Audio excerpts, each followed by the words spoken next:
বল জিয়া, তুই মনে মনে আমার উপর খুব রাগ করেছিস না রে? আমি আর নিজের শান্তি অশান্তি নিয়ে মাথা ঘামাচ্ছি না রে জিয়া। আমি শুধু ভাবছি যে কাজের দায়িত্ব নিয়েছি যত তাড়াতাড়ি সম্ভব সেই কাজটা যেন আমি শেষ করতে পারি।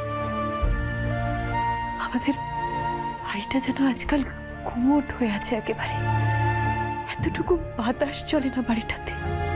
প্রত্যেকটা মুহূর্ত যেন একেবারে থমকে গেছে, কেউ হাসে না, কথা বলে না, কিচ্ছু না। প্রত্যেকে যেন মনের মধ্যে একটা সাংঘাতিক অশান্তি নিয়ে কোনো রকমের দিন কাটিয়ে চলেছে।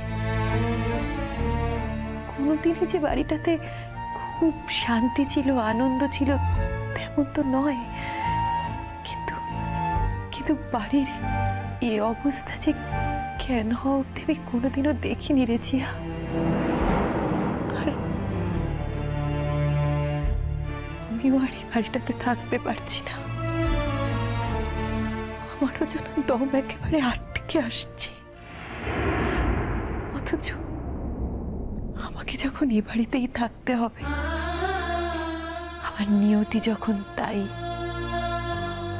তখন বাড়িটা একটু নিজের মতো করে নেব, সেটাই ভালো নয় কি? তুই ভাবিস না, কাল তোকে আমি নিজের হাতে সাজিয়ে গুছিয়ে তোর শ্বশুর বাড়ি নিয়ে যাব। তুই আমাকে সাজিয়ে দেবে?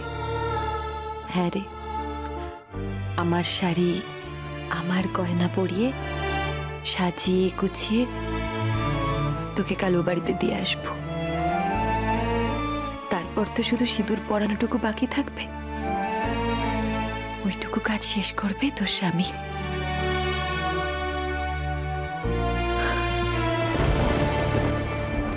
তাহলে তাহলে ওই কথাই রইল।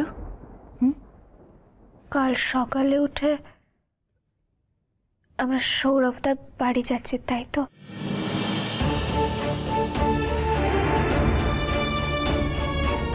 আজ বাদে কাল যে তোর স্বামী হবে তাকে দাদা দাদা বলছিস কেন বোকামি?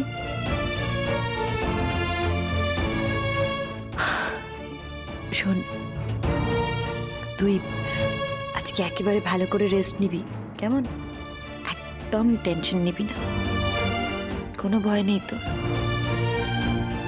শুধু একটা কথা মনে রাখিস জিয়া,